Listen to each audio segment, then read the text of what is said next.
Mahadev. So आज मैले first time पार्थिव शिवलिङ्गको पूजा गर्दै जाँदैछु। जसरी कि मैले पार्थिव शिवलिङ्ग बनाएको छु, यहाँ हेर्नुहोस्।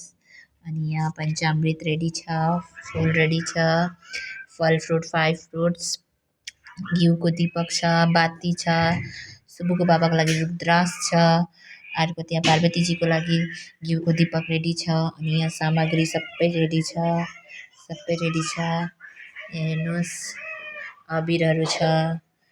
अनि यहाँ दिया बाहिर जलाउनुको लागि दुध वगेरा छ।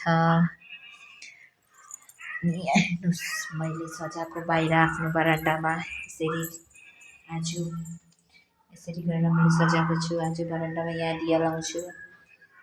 यो हो मेरो रेन्टल रुम हो। रेन्टल रुममा मैले यसरी आफ्नो आज पार्थिव शिवलिङ्गको पूजा गर्न जाँदैछु।